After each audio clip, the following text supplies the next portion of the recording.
Terror, the politics of fear.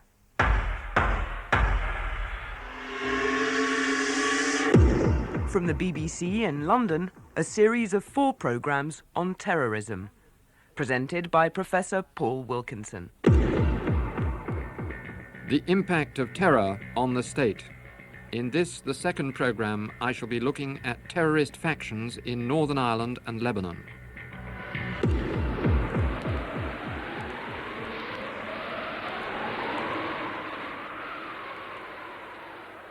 Beirut, the Lebanese capital, used to be one of the most glamorous cities in the Middle East. It was a centre of learning and culture where East met West and trade flourished. Robert Fisk of The Times has seen much of that disappear. Every other day, I'm not going to have any water because there isn't enough electricity in the power system to keep the water pumping system running, and so I run short of water, as do, of course, all my Lebanese neighbours. The telephone system is collapsing. What you do see now, and which I never saw before in a city which, of course, once boasted itself as among the most chic in the world, is garbage pickers. There are now regular people I see every morning at the nearest garbage tip to my home, picking over the garbage tip looking for plastic bags and bottles, very much as you see people in real third world cities, which Beirut never was before. Lebanon, prior to the 1970s, was generally regarded as one of the most stable and democratic political systems in the Middle East, and one of the most prosperous. Its economic decline has been hastened by the widespread use of terror by various factions inside the country. Lebanon's current problems can be traced back to 1970, as author and journalist John Laffin recalls. The PLO moved into Lebanon from Jordan in 1970 following what was called Black September. That is King Hussein's war on the PLO. The PLO had been gaining power in Jordan, and King Hussein feared that for his throne, in fact, for his country. So in a very brutal war, he drove most of them out, certainly all the PLO fighters. They moved into Lebanon, into the already fairly crowded camps, and set up new ones. Some elements in the PLO used these bases in Lebanon to launch attacks into Israel. So I arrived on the scene a few minutes after the terrorists, in fact, arrived on the beach. They clambered straight in the hotel, having gone a quick glance at the cinema, and thank goodness not gone into the cinema, which was quite crowded at the time. Having made their way to the 3rd and 4th stories of the hotel, they started shooting at everyone and anything that was moving in the street, and I had to take cover many times, dodging in and out behind cars and walls. That PLO raid on the Savoy Hotel in Tel Aviv in 1975 resulted in 11 civilian deaths. John Laffin says there were more raids nearer the Lebanon-Israel border. Between 1970 and 1980, PLO activity over the border, Lebanon-Israel border, increased in intensity, and there were hundreds of incidents, some serious, as when rockets were fired into a settlement and did a lot of damage, others more sinister, more ruthless, when a gang of PLO infiltrators would attack a kibbutz dining room or a kibbutz children's center. On one occasion, I remember a group ambushed a school bus, a bright yellow school bus. I'm so explicit because I saw the bus not long after this had happened, killing most of the pupils on the bus and 2 teachers. Now, this kind of thing, naturally enough, made the Israelis very angry indeed, and tremendously sensitive to the problems of their northern borders' security. This sensitivity was to result in the Israeli invasion of Lebanon in 1982, following the shooting of Israel's ambassador to London by the Abu Nidal Palestinian group. Some commentators ascribe wider political and strategic ambitions to Israel as well. But certainly one of their considerations was to prevent any further PLO actions aimed at terrorizing the border area. The fighting resulted in the deaths of 14,000 people, many of them civilian casualties of Israeli air raids and shelling. Lebanon's ambassador in London at the time was Dr. Khalil Makawi. Well, we feel the Lebanon, we are the victim of a war which is going on between, on the one hand, the Israeli who are denying the Palestinians the right to self-determination and statehood, and the Palestinians who are the victim of this policy. Lebanon has nothing to do with this. It's really ridiculous to say that each time there is a shootout anywhere in the world, that Lebanon should pay the price by being invaded and sending dozens of planes to bombard in a very massive way, as they did on Friday and Saturday. Not only was Lebanon caught up in the fighting between Israel and the PLO, it was also suffering from severe internal divisions. Patrick Seal writes on the Middle East for the London Observer newspaper. You see, the Lebanese state had really been based on a deal between the Maronites, which is the principal Christian community on the one hand, and Sunni Muslims on the other. It was a Maronite-Sunni deal. The president was a Maronite, the prime minister was a Sunni. If you happened to be born a Shiite, the most you could aspire to was to be Speaker of the Parliament. It was the highest post you could have, and it wasn't a terribly important post. So the Shiites, however, came to see themselves as the largest single community, which they were demographically. And so they wanted a bigger share of power. They wanted to be cut in. There were other groups as well, like the Druze, who also felt left out of the political system. Elements in these groups began to resort to terror in an effort to improve their lot. They became very active when Israel pulled out of Lebanon in 1983, having signed an accord with the Lebanese government. Patrick Seal again. Various groups in Lebanon united to destroy the Lebanon-Israeli Accord, which they felt was an accord of submission, of treachery, that they felt that the Gemayels were quislings installed in power by Israeli bayonets. And so a number of groups got themselves organized then. Now, one group were the Shiites, and they are perhaps the most important group, and they fought the central government of Amin Gemayel for control of West Beirut and its southern suburbs, and they provided the main guerrilla movement against the Israelis in the south.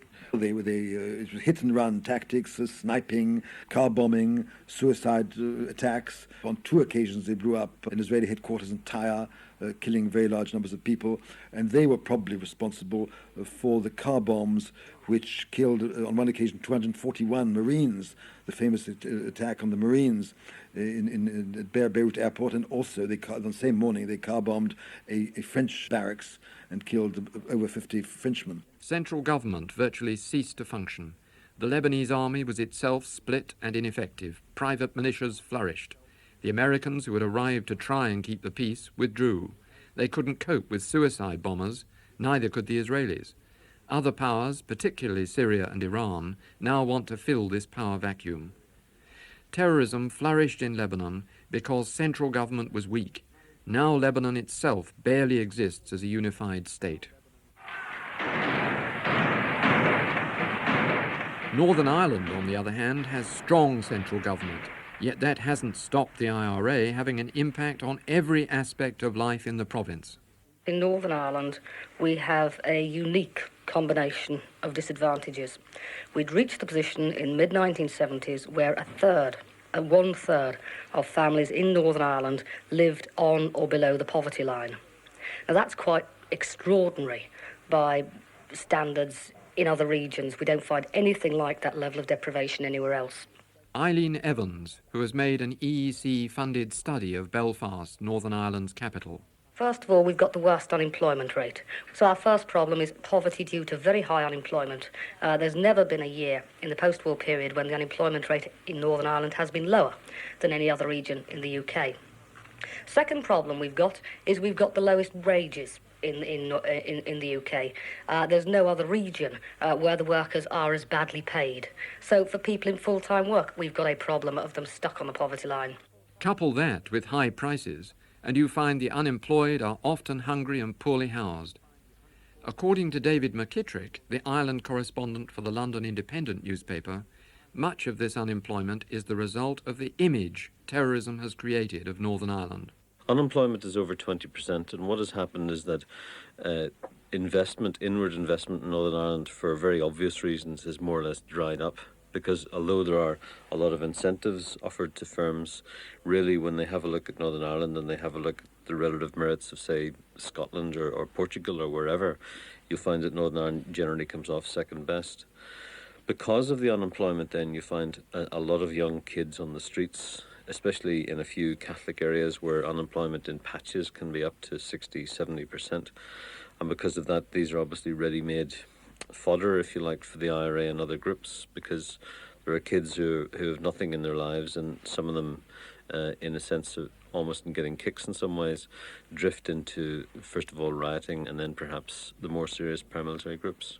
The IRA claims it is a national liberation movement. In reality, it has little support.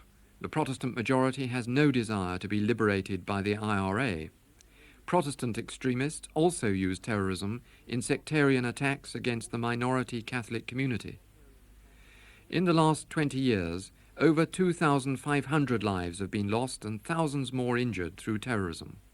We have already seen the economic and social damage caused, but Stephen Greer, who teaches at Bristol University, argues that civil liberties have been damaged as well. Since the beginning of the current civil unrest, the authorities have tended, unfortunately, to attempt to deal with the problem through law and order measures. For example, in August 1971, internment without trial was introduced in an attempt to stem the rising tide of violence. Stephen Greer says that in 1972 the violence increased as a result, so internment was phased out in 1975. After that, there was pressure on the police to improve their conviction rate, which led to allegations of ill treatment. There were complaints about physical brutality in police stations, and in order to extract confessions. This was supported by Amnesty International, and in 1980 the British government's Bennett inquiry outlined various ways in which the opportunities for ill treatment could be curtailed. Following this, the so-called supergrass system was introduced, whereby prosecutions were brought on the basis of confessions by members of terrorist organizations who were prepared to turn state's evidence in return for immunity. Of course, the big civil liberties question about that was, can you trust the evidence that those sort of people can supply, particularly when it's uncorroborated by any other evidence implicating the particular defendants in the specific charges? So we've had a rather sorry succession, I'm afraid to say, of violence and attempts to find law and order solutions, and that further exacerbating the problem. Many Catholic nationalists feel that the administration of the law has been biased against them. A key task for the British government in its new cooperation with the South is to eradicate those feelings. Yes, I think the problem is, you see, that paramilitary organisations on both sides of the community feed and depend upon a sense of grievance. And when you find law enforcement initiatives directed particularly at one section of the community, as internment was, it was directed almost exclusively against the nationalist community. People in the nationalist community feel that it's unjust, that it's unfair. It's clear that judicial measures won't solve the basic political problem. Protracted terrorist campaigns are usually rooted in the political grievances and demands of ethnic and religious groups. Security measures can never suffice to end violence, but at least in Northern Ireland's case, they have prevented a civil war. Lebanon has not been so fortunate. If protracted terrorism is to be defeated, a multi-pronged strategy is needed, combining political reforms and sound security measures within the rule of law. This is Professor Paul Wilkinson at the BBC in London.